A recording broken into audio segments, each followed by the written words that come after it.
Welcome, friend. There are just 3 weeks left of 2023.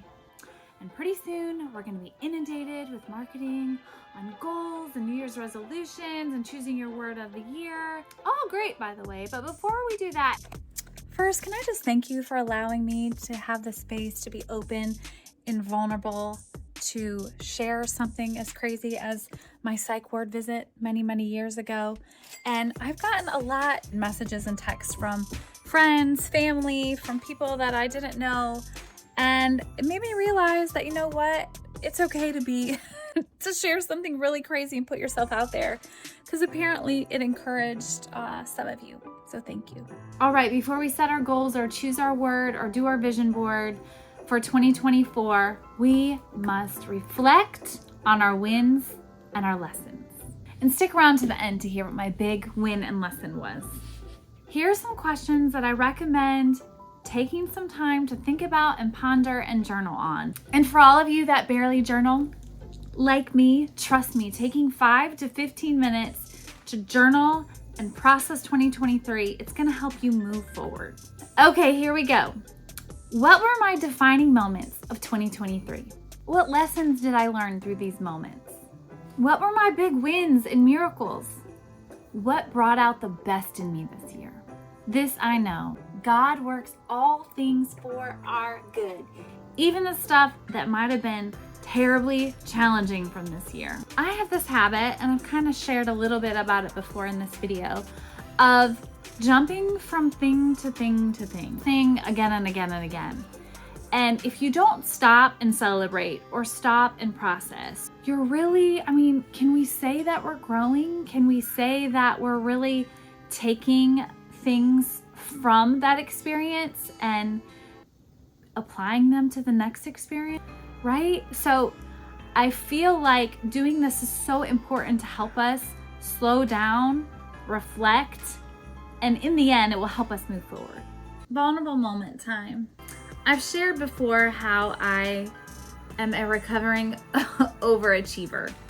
And in that, I have gone from achieving all of these things to taking a step back, working for a friend, and hitting a pause on all things entrepreneurial, right? Well, I took a leap of faith and putting myself back out there again, starting with this YouTube channel and really navigating my way from, basically what I feel like is starting at the bottom again. Now I know that's a lie, because our worth is not defined into what we do, right? But who we are. So, but starting back from scratch again as far as a business or a project. So it was a very humbling experience.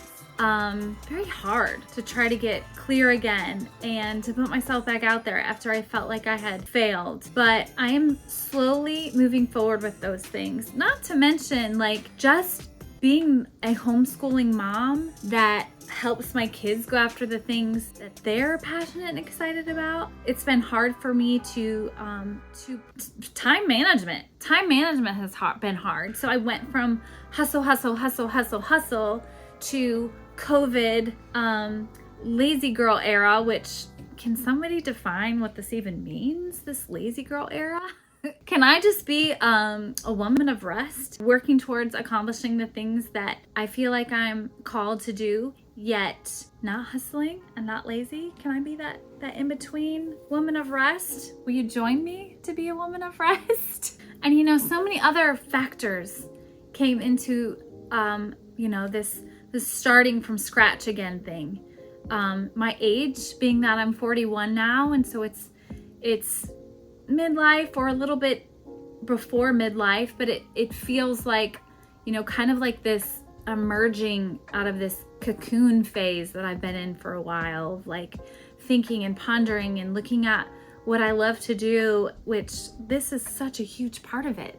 Me talking to you and creating a community on YouTube, but also seeing family members, that I love and that I adore, being in their 50s and deal with health challenges. So all this is kind of like this awakening of, tomorrow, don't take tomorrow for granted. So I would have to say that one of my big wins for the year is this little leap of faith, putting myself back out there again and sharing things with you and creating a community so that we could all get out of our head. But also the lesson is that, you know what?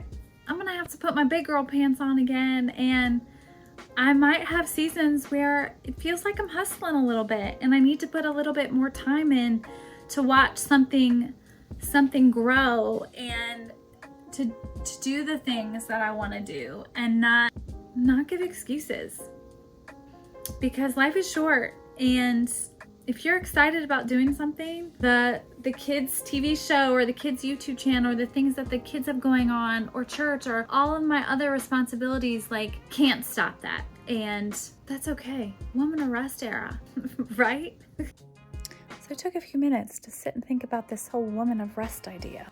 So what if, as a woman of rest, we acknowledge maybe that, hey, yes, girl, we can go after it, but we can also trust in God to lead us so that we don't hustle and so that we aren't lazy, right? So it's really about taking guided action, which still can feel uncomfortable and still can feel out of our comfort zone, but we're in a place of rest, so we can trust that all things are working for our good, and that we don't have to try to go at the speed of light, and that we don't get to be lazy or wait for everything to be made obvious to us. I think we're on to something here.